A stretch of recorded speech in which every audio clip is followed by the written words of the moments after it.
vous êtes là? Dites, vous saviez que chaque foyer français possède en moyenne une centaine d'appareils électriques et électroniques? C'est dingue, non? Alors forcément, ça alourdit un peu la facture.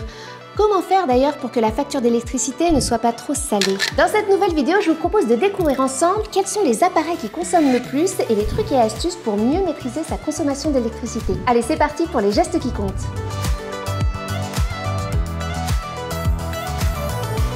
Les appareils qui consomment le plus.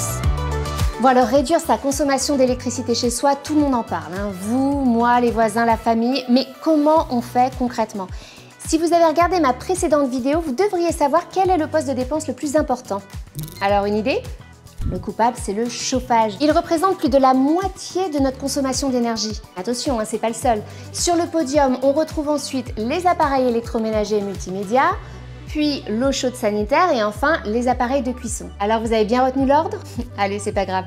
Passons à présent aux réductions de consommation d'électricité que nous pouvons réaliser. Ah, ça, c'est ma machine qui se termine. Les appareils électroménagers. Ça tombe bien, parce que pour la machine à laver comme pour les autres appareils électroménagers, la première règle pour bien le choisir est de connaître son alphabet. En tout cas jusqu'à G, puisque les appareils électroménagers sont classés de la lettre A à G au niveau de leur étiquette énergétique. Cet indice permet de connaître rapidement quelle est la consommation énergétique du moins au plus énergivore. Moi par exemple, mon lave-linge est classé A, ce qui est plutôt bien pour mon porte-monnaie. En fait, c'est un peu comme à l'école.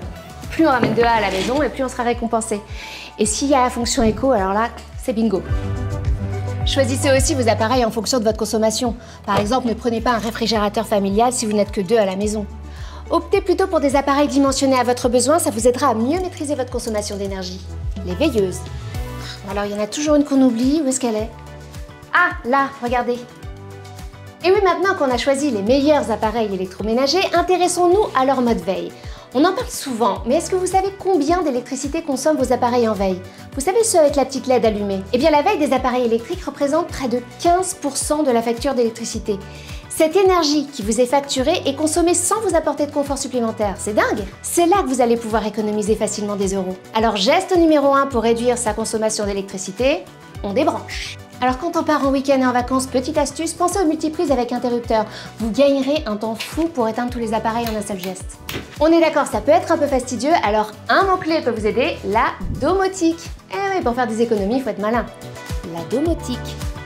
Alors la domotique, qu'est-ce que c'est? Petit cours de latin juste pour vous, la domotique, c'est la contraction du mot domus qui veut dire maison et du mot informatique. Il s'agit d'automatiser son logement. Ouverture et fermeture des volets, mise en fonctionnement à distance, tout ça est possible grâce à la domotique. Les prises connectées. Et alors si vous ne souhaitez pas automatiser toute votre maison, vous pouvez opter pour les prises et les interrupteurs connectés. Ça c'est génial. Vous en trouverez dans tous les magasins de bricolage. Et une fois installé, il suffit de sortir votre smartphone et vous pouvez éteindre la lumière à distance. J'adore. Voilà, à vous les économies maintenant. L'éclairage. Ah, et à propos de l'éclairage, je ne sais pas si vous le savez, mais l'éclairage représente près de 10% de la consommation d'électricité d'un logement. C'est beaucoup, alors vérifiez vos ampoules et privilégiez les ampoules LED. C'est d'ailleurs ce que je vais faire. Venez avec moi. Ah bah là c'est parfait, c'est une ampoule LED. Et alors, dernier conseil de Mamie Paulette, ma grand-mère, pensez à faire le ménage. Un petit coup de chiffon sur vos ampoules vous offrira de l'éclairage en plus. Réduire sa consommation d'électricité chez soi, ça peut paraître compliqué.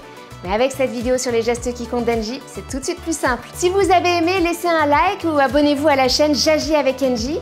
N'hésitez pas à partager en commentaire vos éco-gestes les plus efficaces qui font partie de votre quotidien et à regarder nos autres vidéos pour en apprendre encore plus sur l'énergie. Allez, moi je repars à la chasse aux veilleuses.